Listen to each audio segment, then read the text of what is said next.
Howdy, howdy, howdy, howdy. Ready to do another one of these. It's back to school time, and we just have a senior this year, so we don't have a whole lot going on. She brought all of her school stuff downstairs, and we sorted through things and decided what it was that she needed to be doing this year. Working toward that graduation. Last one, 5 down and 1 to go. We have been homeschooling from the start. Our children never attended an institution.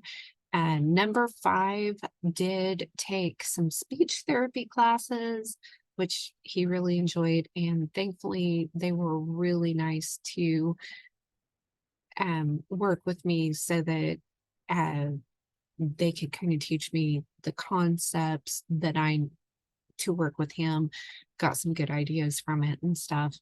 But that's it. We've done it ourselves. And I'm sure there's always gaps. I don't remember everything from my homeschool years. So don't think that you're going to take on homeschooling and that you've got the pressure to make sure that they learn everything, because they're going to learn what they want to learn. Okay. But I wanted to do a bit of an orientation to just try to go through the basics of the grades and the different stages and your different options in the process. I'm going to do some screen share here and just kind of let's see what we can find, right? I don't know how to do this. Screen share. Okay. And then I'm going to pull this up. Back to school orientation. Welcome. I am Dawnita with prairie-trail.com. And we're going to be talking about biblical home education. If you aren't doing things from a biblical perspective, I'm sure that you can tweak it in whatever mode that you have. But this is basically going to be zeroed in on a biblically based education. And yeah, let's see, what else do I have here? Okay, so I want to start, which is kind of the first preschool years, right? Preschool does not, whenever I cringe, honestly, I cringe whenever I hear people talking about preschool and this age group of about a 0 to 6-year-old. For the most part, children this age aren't ready for formal education. I don't suggest a formal education. I don't. Let's see, one of my favorite books on this subject. Well, I brought up the Bible verse, so I guess I should start there since we're talking biblical. Train up a child in the way he should go, and even when he is old, he will not depart from it. That's kind of a promise, right? And then we're to train up young women to love their husbands and children. And my phone is ringing, so I will pause this recording for just a minute. Interruption. Those divine interruptions, they've been happening a lot today. I'm trying to get a bunch of stuff done. Anyway, okay. So Titus 2, train up the young women to love their husbands and children. Proverbs 22:6, train up a child in the way he should go. And even when he is old, he will not depart from it. Let's see. Screen share. That's what I was doing. One minute. Share screen. Okay, there we go. And then everything's always stuck way up at the top where I can't reach things. Okay. So I do have a ton of stuff on my blog. I've got a whole homeschool thing. I've got basics, learning styles, bunch of stuff here. So if you have any questions on anything, of course, leave questions in the comment section, and I will do the best I can. I was going to go over here to, let's see, we're talking about preschool. Oh yeah, one of my favorite books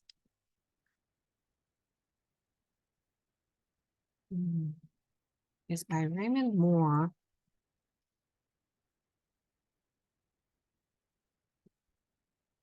I can't even spell today.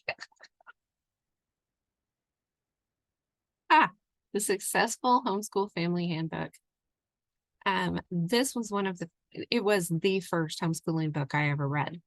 It's not very expensive. You can probably find it used as well. This is great. This approach is an approach that I call delayed academics. And just giving a little bit of a biblical perspective, biblically, formal academics didn't really start until they were 12 years old. You know, Jesus went to the temple whenever he was 12 years old. The way I understand it is he was given his first offering at that time at the temple, his first time to actually be participating in the temple process and to be learning, in his case, teaching as well from, you know, the Levites, the priests. So formal academics about 12 years old. Some children are ready a little earlier than that, of course. This can be a real encouragement if you have a child that is more hands-on and more interest-led and just really, really good. The preschool years should be spent playing as much as possible. Lots of pretend play, lots of role playing, practicing to be mommy, you know, practicing to be daddy, practicing to be, you know, working on the dump trucks and stuff, right? Lots of games, lots of fun, lots of playing, lots of playing in the dirt and getting dirty and, you know, adventure. That's what they need to be doing whenever they're younger. They also need to be learning good habits. So this is where this is a time when you can start. Come on, work with me. I've been having trouble with my mouse. Sure. Please do not make fun of my spelling because it's pretty bad. The Charlotte Mason Home Education, there are, I can't remember exactly how many volumes of this. That's kind of expensive. I don't think I got like a boxed set and I can't remember where I got it from. But yeah, there's volume 2, there's volume 5. So there's at least 5 volumes of the Charlotte Mason education. Charlotte Mason was a woman that lived in the 1800s that before really compulsory schooling took hold, she was teaching mothers how to teach their children. So it was homeschooling back in the 1800s. And just she understood the importance of education, but she also understood the foundation of education in this sense is creating good habits, good character traits. So in those first years, that's what you want to be doing. You want to be paying attention when they play, not just let them go out and play havoc on whatever, but pay attention when they're playing. Make sure that they're being polite, that they're being considerate, that they're, you know, as the little girl is playing mommy, that she's being a loving mommy, a caring mommy, you know, that she is making sure that her little dollies are fed and clothed and taken care of properly, right? That the little boy is doing things that are nice and that he's learning to resolve anger, not anger management, but resolving the anger and finding where the anger is originally coming from and how we can avoid, you know, getting angry in the first place by taking care of the root causes. So doing those character traits and concentrating on like good habits, you want to have a good routine. They want to be, you get up in the morning and you get dressed and you brush your teeth and you do these things. And then before bed at night, you pick up your toys and you get your jammies on and brush your teeth again and do your thing, and just developing these good little habits that they can have, helping clean, helping pick things up, helping start helping cook, bake some bread, decorate cookies, fun things like that. It should be play and then learning proper attitudes, attentiveness, and obedience. Those are key things for them to be learning in those first years. You want to play a lot of dominoes so they can learn to count. They can start learning to play chess and checkers and learning their coloring. And some children really enjoy coloring, some children don't. So, just go with the flow there. Gardening, learning the patience of planting a seed and watering it just a little bit every day until it starts to sprout. It's a good time to come up with a pet or to go somewhere where you can visit.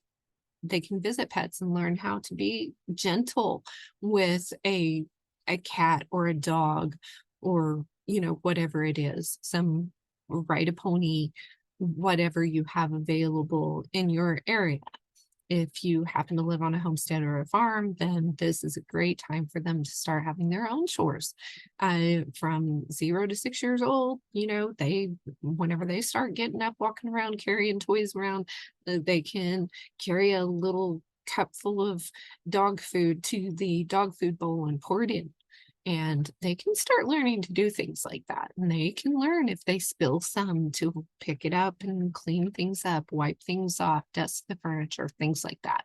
So those are the things that they need to do. They need to be exploring the world, doing lots of play and learning to be attentive and obedient. So that, if there's an emergency situation, you can tell them to do something, that they're going to obey you. You're not going to have to argue. And if there is danger, I always use, we're out here in the boonies, and I always use this as an example. If there is a rattlesnake, if we're taking a walk down the road and there's a rattlesnake, they can blend into things here. And if I tell my little child, come here to mommy real quick, I want them to obey quickly. Because if they keep walking away from me or they're running away from me, even, they can run right into that rattlesnake and get bit. So there are so many dangerous situations that can happen whenever you're out and about with your little one, that it is important that they learn obedience. And whatever the consequences for disobedience are in your family and your situation, just make sure that they are consistent and that you're working on it. Consistency is key in these years.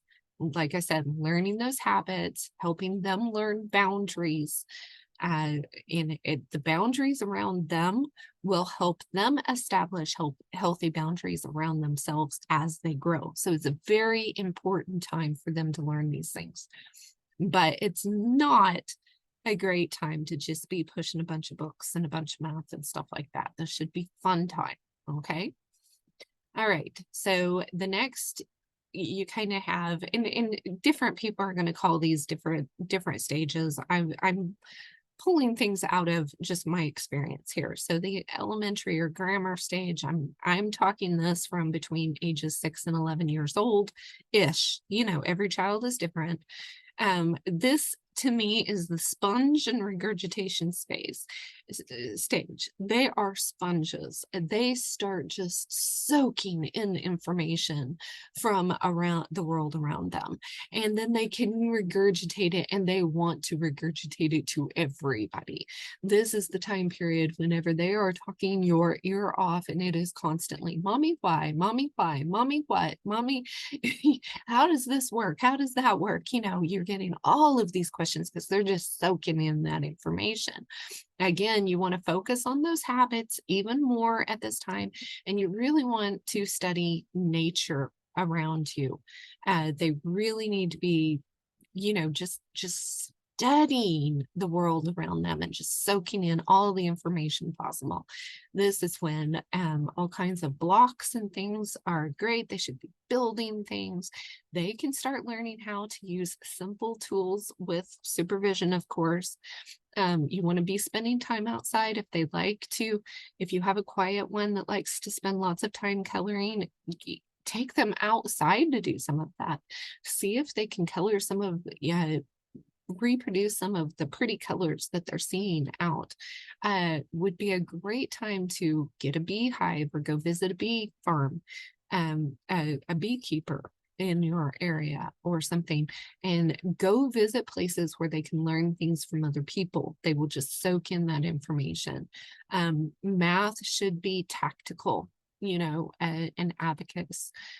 Putting numbers together, coins, counting the M&Ms, things like that. They should also, in the writing, they should basically lots of copy work at this point in time, lots of copy work. I had ours copy. At first, it's going to be just individual letters and then words and sounds and then sentences and then Bible verses, the shorter Bible verses to begin with, bigger Bible verses. And you can like write a short little letter for them to grandma or grandpa, and they can copy that into their own handwriting and start mailing some letters to people. That all kinds of fun. Our little 2.5-year-old grandson, he is already sending me letters, and he just colors and scribbles all over a page, and he'll have his mom help him, write some words and do some shapes for him. And he loves sending me letters, and he likes it whenever I send him a letter back. So that's perfect time for this. Just soak in that information. Audio books, Diana Waring's audio series, History, What in the World's Going On Here audio series is wonderful at this time.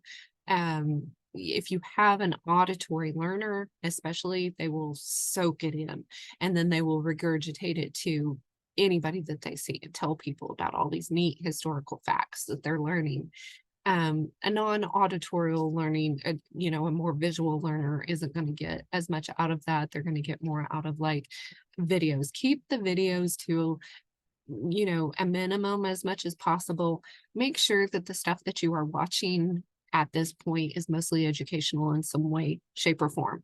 And just don't be afraid to stop in the middle of a movie that you're watching or a show and say, hey, what about this? And then talk about it, because they're really going to soak in some of this information, right?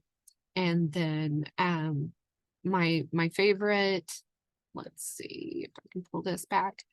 My favorite book for teaching reading is the Teach Your Child to Read in 100 Easy Lessons. I like to use that with the Christ-centered curriculum has, now these are expensive. Let me see if I can find products. Phonics. Their flashcards and teaching aids are amazing. I wasn't as impressed with their workbooks. They're okay. Some children really like workbooks and some don't. But their flashcards are just wonderful. Let's see if I can find a picture of their flashcards. And I think they've kind of changed them a little bit. But they've got these beautiful pictures on them, if you can see that. That's not the ones that I was thinking about. I will try to. There's a workbook. They've got lessons for the flashcards. Their flashcards are just, I don't know where I missed it. Flashcards and teachings. Keep running into the same thing, don't I? Wall cards. Here's the flashcard segment. Okay, hopefully I can get this. Like I said, they're kind of expensive, But to me, I think these are well worth it. And I wish they would show more pictures. I've already, like, eh, one of our daughters has got these already and is using them.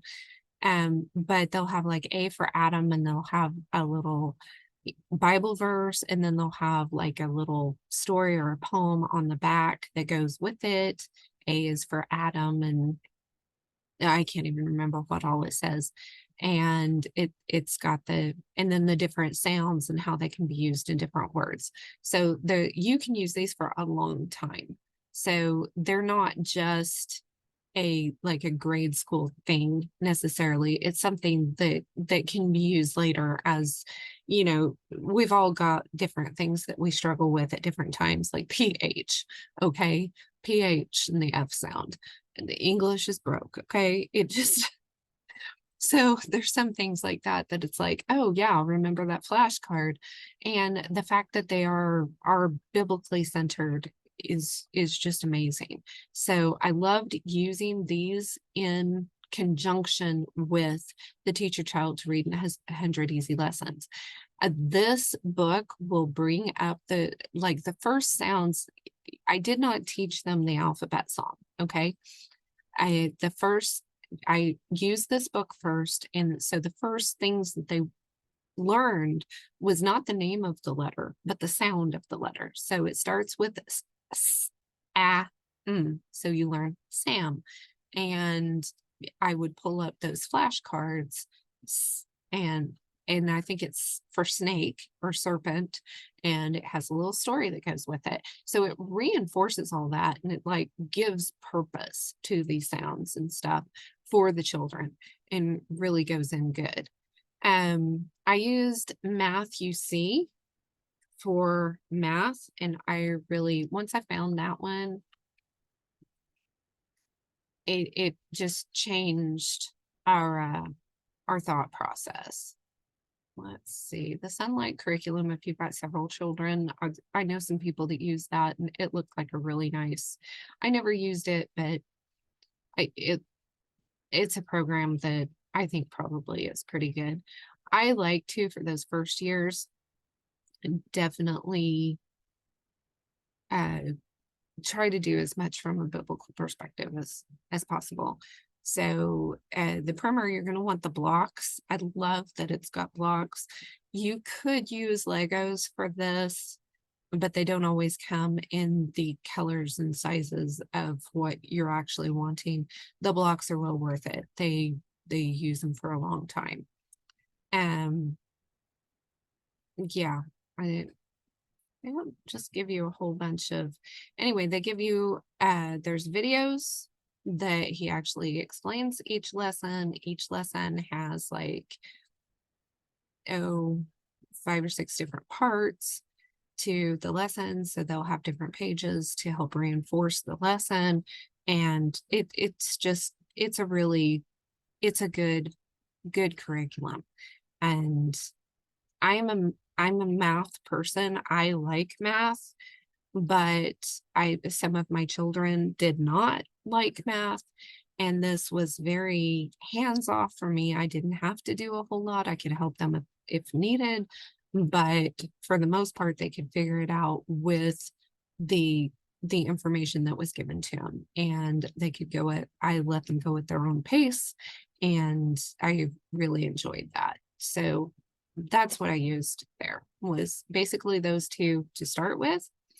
After that, with the reading, just as soon as they're done, or even before they were completely done with the Teach Your Child to Read in 100 Easy Lessons, I use these reading books, and I don't think they're in print any longer. The reason I like these is because they read through the Bible up to 5th grade. I think it's like 1st through 5th grade. They're reading through the Bible. It's all Bible stories. And I loved that. Okay. They can read other stuff. We had some other little books that they would read, and Cat in the Hat and things like that. But these were the main reading books, and I really appreciated them. And again, there were workbooks that went with them. The first year workbooks were okay.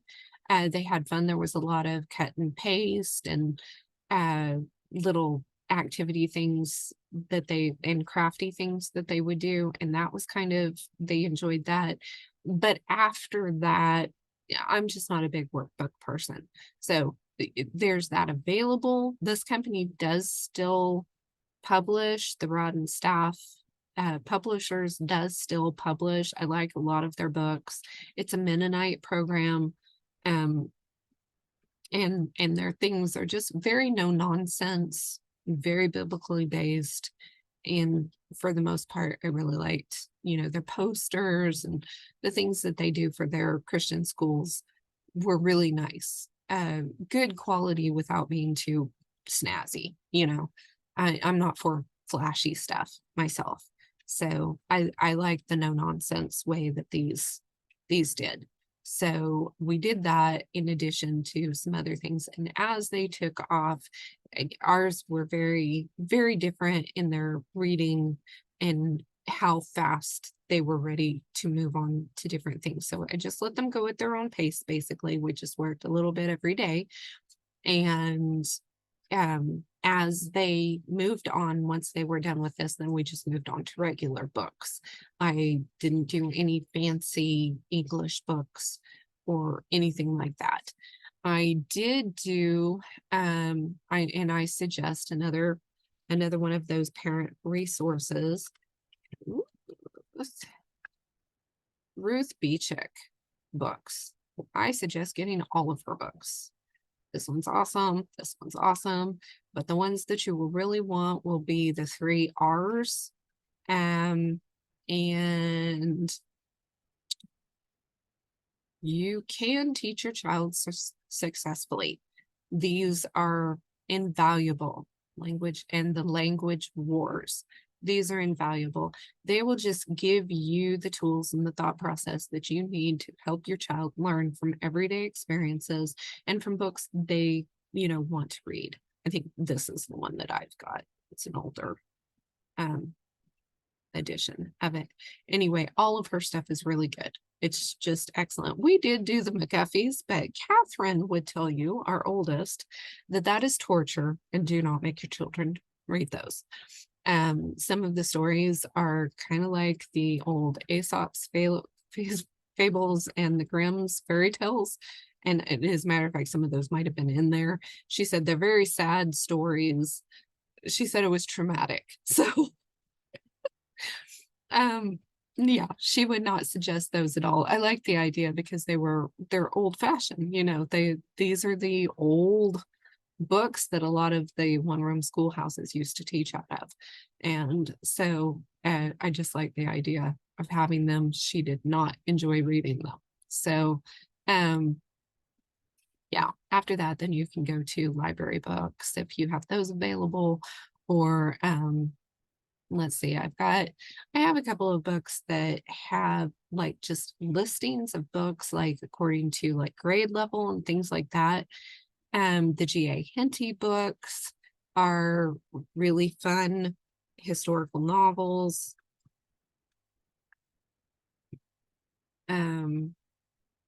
We got some of these in audio as well.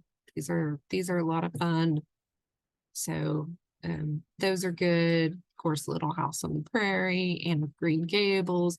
There's so much good as far as reading. And there's a lot of like science stuff. Answers in Genesis has a lot of things. Master Books has a lot of things that are, science-based and just interesting stuff. So there's just so much available that you can go just a little bit at a time once they've learned how to read. I did want to mention the IBLP Institute in Basic Life Principles has they were right there, the character sketches, and they've got coloring books. These are awesome. They give the story of an animal, a Bible story, and then they give scientific information about the specific animal how it fits with a character trait. So you can kind of get some science, some history, some Bible, and good character training from these character sketches. Again, it's an investment, and I did like the coloring books and various things that they had available to go with them. The Power of True Success is a wonderful family book that you can go back to over and over again. The character booklets are another really great resource to go with things. The cards were fun. So these are really, really neat. And teaching character, you just can't go wrong. And being able to fit that many subjects into a character trait is just a lot of fun. They're beautiful, huge hardbound books with beautiful illustrations in them. They're well worth the money. So, put that on your grandparents' holiday list or something for your children, that we really want to have this as a family. And these are wonderful. Let's see. Okay, we got those. So then you move out of that and you move into the youth. I don't call children teenagers. I just don't. I don't call them teenagers. As a matter of fact, I will tell young people whenever they come into my house now, I have to tell you that I do not allow teenagers in my house. And they always give me the funniest look.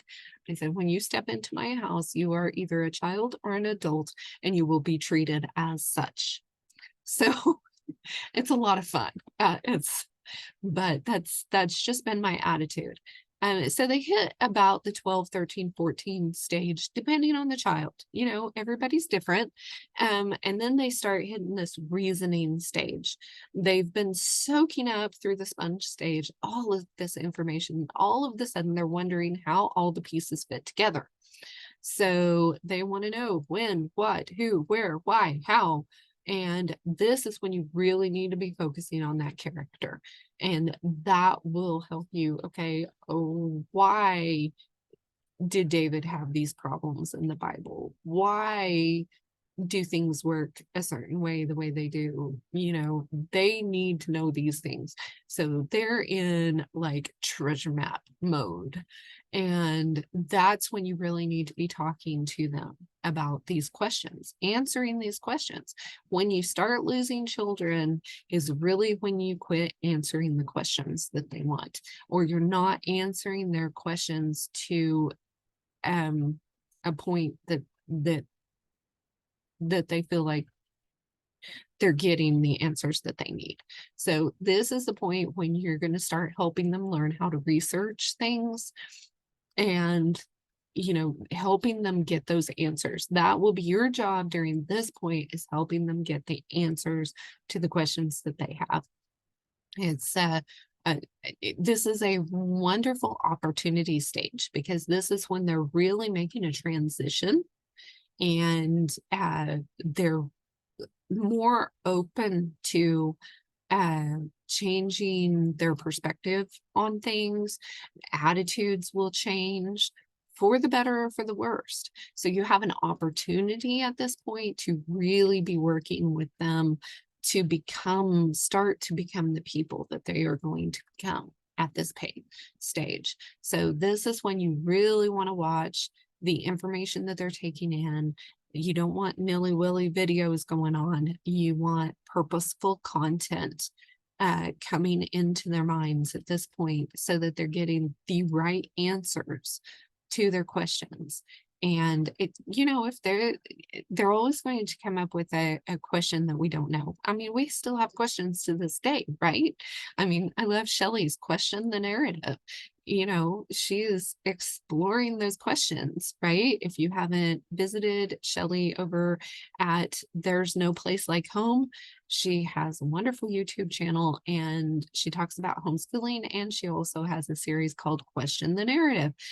And so we need to continue to have these questions, right? So you're not going to be able to answer every question for your child, and that's fine. And don't even act like it. And make sure to tell them when you don't know something, and say, hey, I really don't know that. We need to look that up, and then explore the topic together. And and make sure that you're doing it from that biblical perspective, and that will help immensely. This is when they need reference books. Okay. So I've got this huge encyclopedia of history that my children were able to just, and they still will go and pick it up occasionally and go look up, the Mesopotamians or the Egyptians. I got the DK books. Well, they definitely have some information that I disagree with in some of those books. They've got a ton of information, right? There's a whole rocks and minerals book, and just those kind of reference books that they can just pick them up. There's lots of pictures, there's lots of information, and they can look through all this. And again, Master Books has a lot of great books that are going to be about as biblical as you're going to get on most things.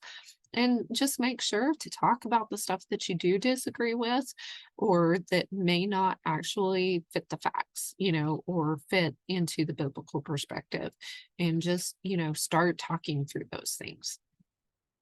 So then after this stage, then you start moving into the young adult stage. And again, I put ages 14 to 18, it depends on the child, right?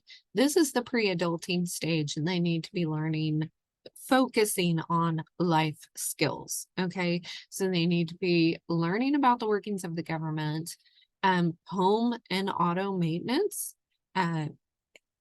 When our girls turned 15 years old, they had to do Thanksgiving meal themselves. Okay.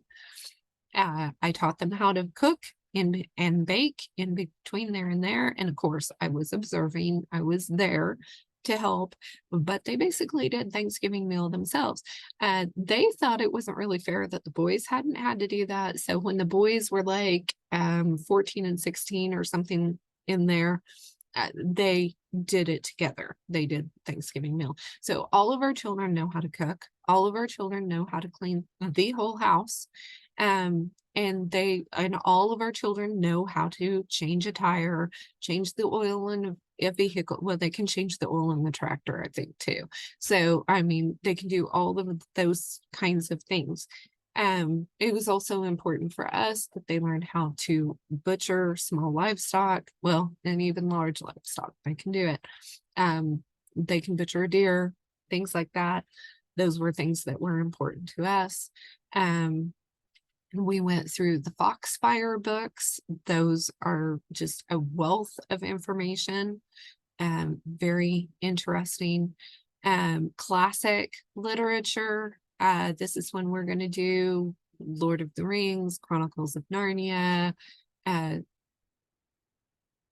Jules Verne books, things like that. And just really delving into some of the really, really fun classical literature, right?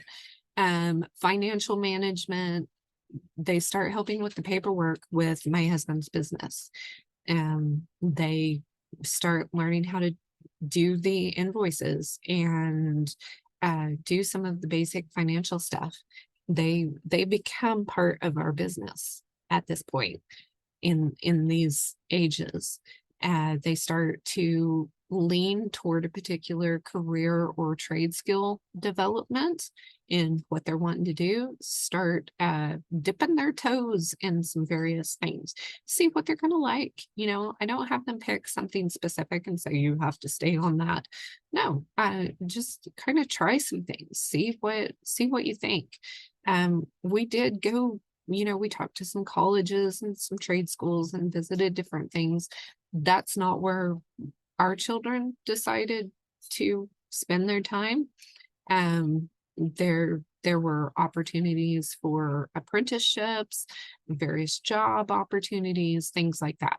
So that's when they start doing this kind of stuff. They start learning government. We start getting involved. Well, I'm always kind of involved in politics and stuff like that. So, but I start really getting them involved, and we get involved in a campaign and just doing various things like that, learning how the government really works or is supposed to, and things like that. meet some of our representatives, take them to some town hall meetings, things like that. And then those basic life principles, again, I will go back to the Institute Basic Life Principles, has the basic life principles, a huge text. If you're in a place where they happen to have their seminars, the seminars are really good. I don't know when the last one was out here. I'm not in the loop, but we've got the texts, so they go through those and I go through them with them. And that's just a wonderful thing. It just kind of keeps building on those character traits that we've been learning. They also have a Commands of Christ series that is really good as well. So just various things. There's a lot of ways that you can do this. There are a lot of options, a lot of books and things available. There's just so much that you can do at this point. But these are the things. Just think life skills. These they're preparing for the adulting stage. You want them ready to adult. You know, some children get married much early. I was 18, have absolutely no problem. We've got some homeschoolers in our area that got married at 17, and they have been married over 20 years or around 20 years, maybe. Let's see, 16, 17 years. Doing great. Our oldest didn't get married until she was in her late 20s. So, you know, some are ready to start their life earlier and some are later, you know, and that's okay. But you want them prepared for that. So they have to read the Constitution of the United States. They have to read the law. And that's by a French guy. If you don't know what the law is, let me see if I can find that. I can't remember. I probably won't pop that in here. No, it's gonna probably have to do Amazon. Oh.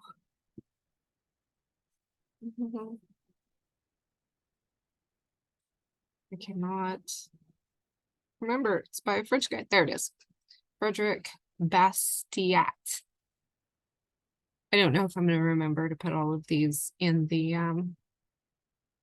and it's free on Kindle. Well, 59 cents on Kindle. I can't remember how much it is in Audible as well. But anyway, yeah, that's one of my required reading, and the Constitution of the United States, of course.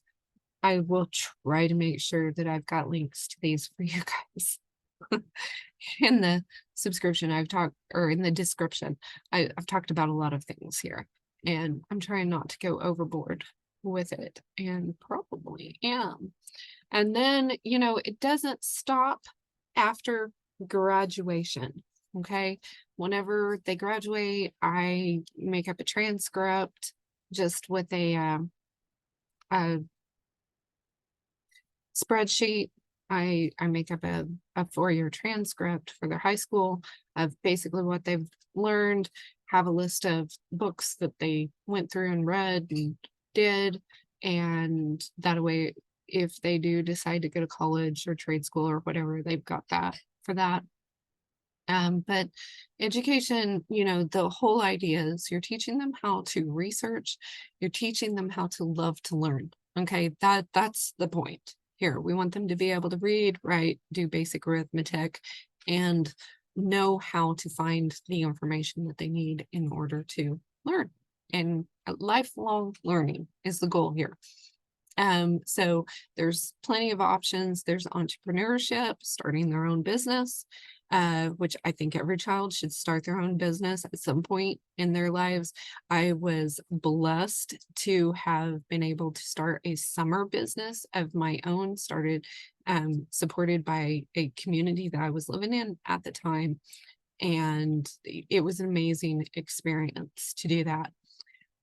So entrepreneurship, starting their own little business, at least for a little bit, whether it's a little Etsy shop or a little woodworking thing and taking things to craft shows to sell, or, whatever. There's so many things that can be done.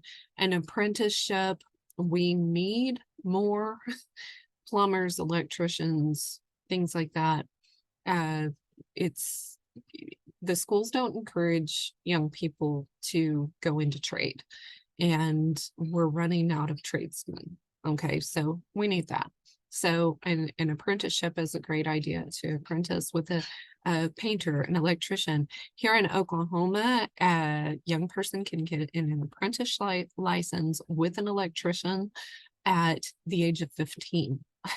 So, and I'm married to an electrician. I didn't realize that they could get it that early, and I missed out getting it that early for our boys. So both of our boys have their electrical apprentice license. They have to have it for 8 years before they can move on to a journeyman license, I think is the next one.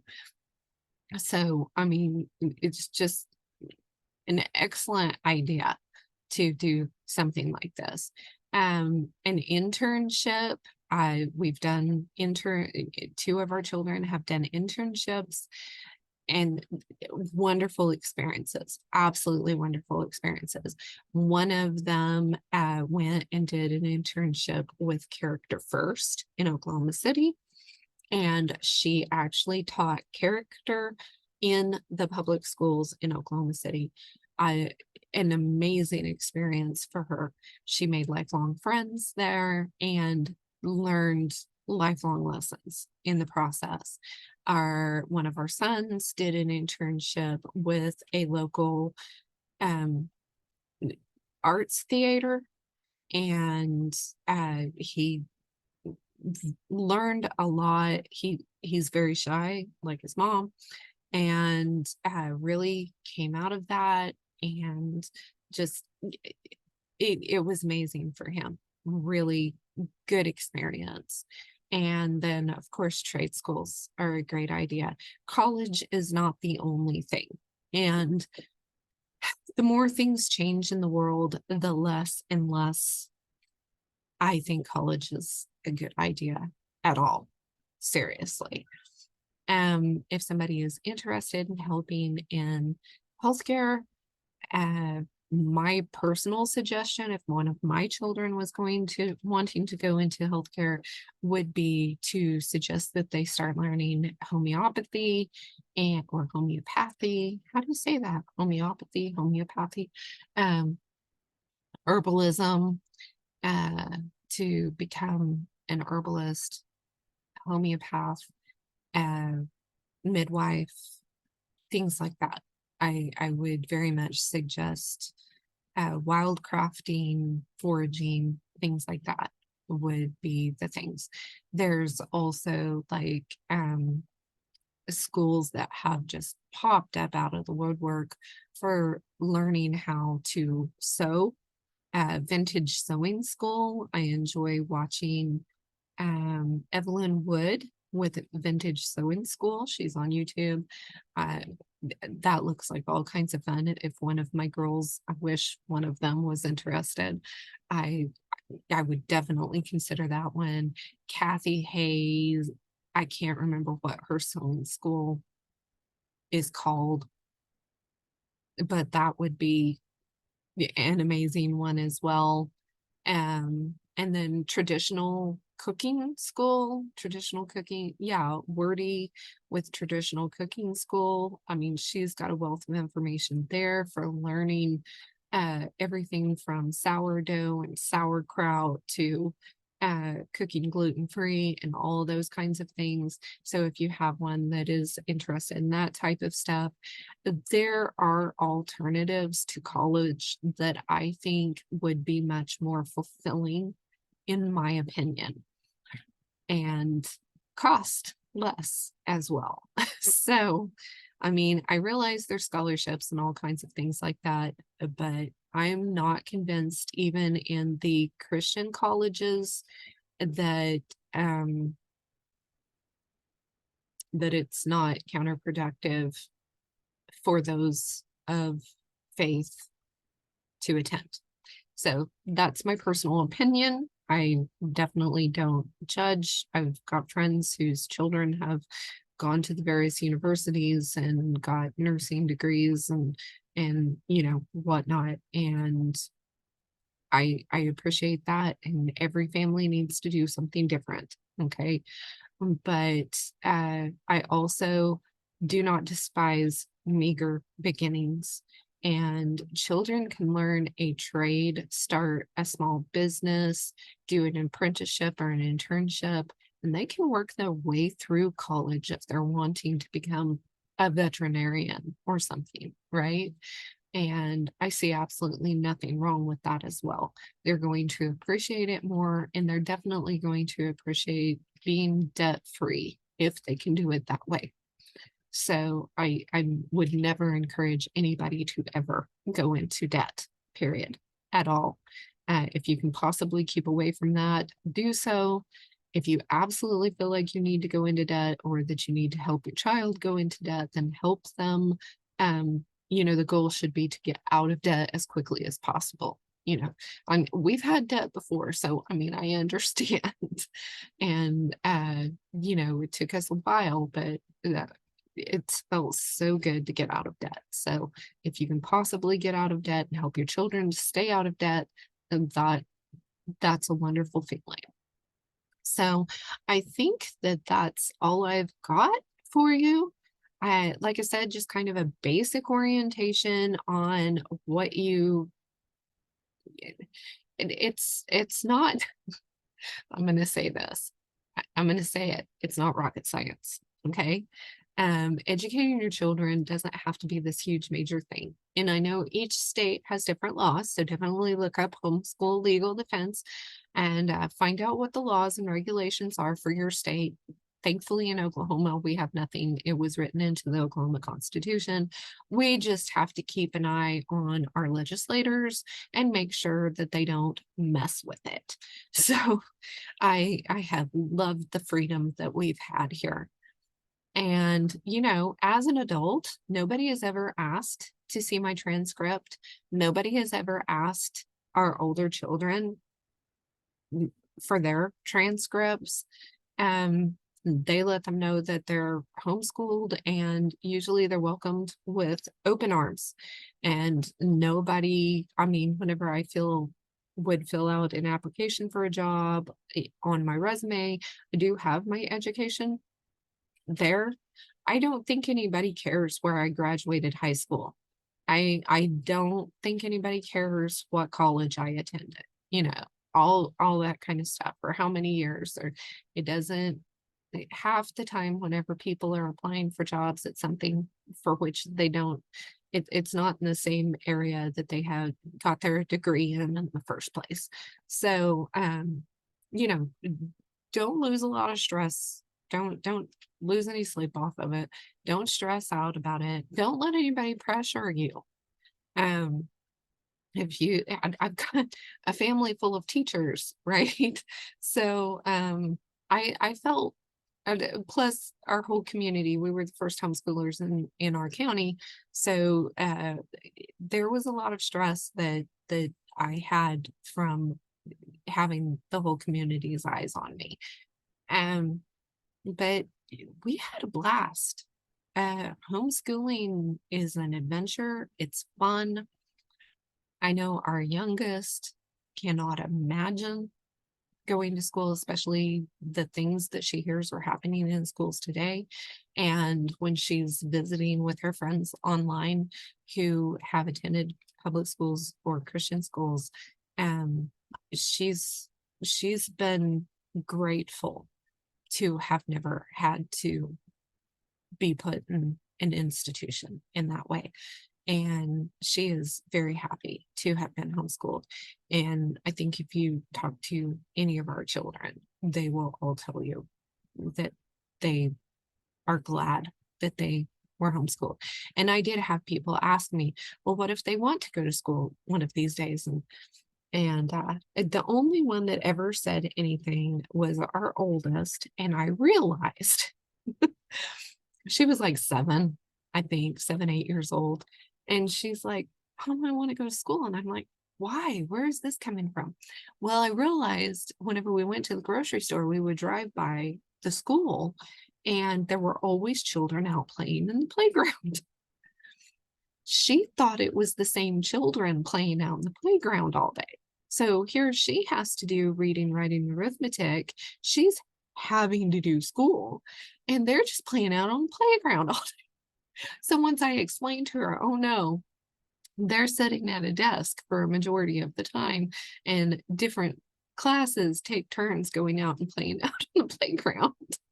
And I'm like, we can go play out on the playground. I mean, we can go to the park and play. And I mean, we did do that, and we kind of had our own little, swing set and things for them to play on. And anyway, once she kind of figured that out, then she was okay. But and we would make a point to go visit other families and to invite other families over to visit every so often so that, we can be around. We don't have a lot of family, so there aren't a bunch of like cousins and stuff. So we would do that occasionally so that we would have, uh, other children around, but it was always like a mixed group, lots of ages. So they learned how to associate with the little ones. They could play with the little ones just as well as they could, the grandparents. And I took them to nursing homes so they could visit the elderly in the nursing homes. And we just, various things like that. We didn't do a lot of sports. We did a few music lessons. I just made sure that we had a lot of opportunities here at home for them to explore. So we've got tons of different kinds of arts and craft supplies that they could use. And we have lots of different musical instruments that they could experiment with. And just providing them the opportunity to learn the things that they want to learn. As I started at the beginning, it looked more like school, but we quickly got away from that. And we had basically a reading book, a writing, a journal for writing, usually a nature study type journal, and then the math. And then everything else was basically, what do you want to learn type of thing, and I would have kind of a general idea of what I wanted them to learn from year to year, depending on where I felt like there might be some gaps and things. But we basically only used textbooks as reference. We didn't like go through the textbook and answer the questions and do the workbook and things like that, except for math. We explored. And if I felt like they needed to dig a little deeper into a particular subject, we would dig a little deeper. I might print out an online unit study or something like that. And we just had fun. And that's what it should be. Learning to learn for life and learning to love to learn, right?